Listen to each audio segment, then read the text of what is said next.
So I heard someone talking about, and this is a guy, he made a video on YouTube that I saw about things that you should invest in when in your 20s. And one of them was, he said, a really nice, expensive watch. He said the reason for that is not to buy it for yourself and have that as value, but so that you can have a really good watch that will last and you can pass down to the generation after you.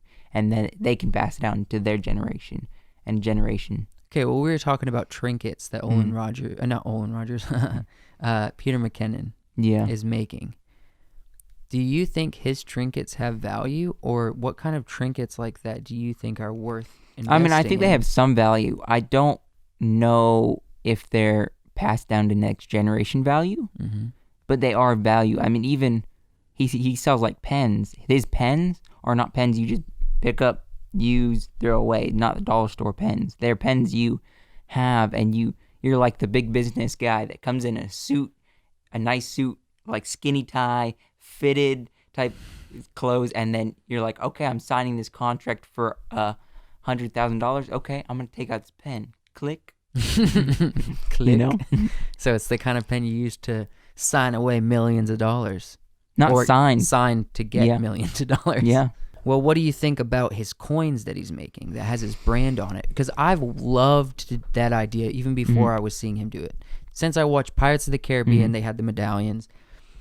I've always wanted to do that. But it's hard to wrestle in my head. I'm like, but who wants to buy pirate coins or like medallions?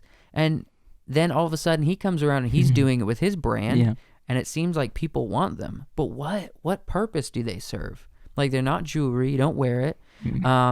It's literally just a collector's item, but it's your brand. So, like, is it that valuable that people would be like, yes, this is, like, so important to me? Yeah, I guess it's the creator, too. I think Peter McKinnon is a little different than normal brands and creators, though, because he has his magic involved with his photography, with his brand, his YouTube channel. He has his pirate stuff. It's all kind of encompassed together, and he has this brand that's very unique. It's unique when he started it. I think a lot of people copy it today because of him. At least his photography and video style. Yes. That's very unique with him, and people have copied, so it seems not as unique anymore. But I think he was the original creator, or the one who kind of perfected and created something new. He started the trend. He got very popular, and all of a sudden, everybody who's interested in photography or video, or didn't know they were interested, they saw his stuff, and they're like, I want to do that. I saw... I want to be cool like him. A photographer advertised for here in Virginia Beach. And I was like, ooh, a photographer in the area. I clicked on it. I'm like, I like his photos. He's really cool. And he had a picture of him kind of walking away.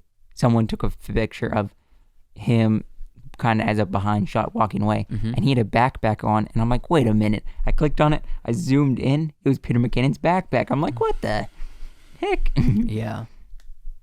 If you go on and you look at, that's what I've noticed. People you probably know, especially dudes, if they're into photography, they have all of these awesome looking pictures on their profile and it looks really nice. Just take a look and see who they're following. They're following Peter McKinnon. You can bet your butt that they are well, actually cross-reference. Look at their Instagram, look at his Instagram. See how similar they are. See for yourself. It's kind of funny because one day when I was at school, and we're talking about Lord of the Rings. I don't know why we're talking about Peter McKinnon now, but I was at school and I looked up how to do something editing wise. And I found this creator called Peter McKinnon. He had about 50,000 subscribers at the time, maybe a little bit less.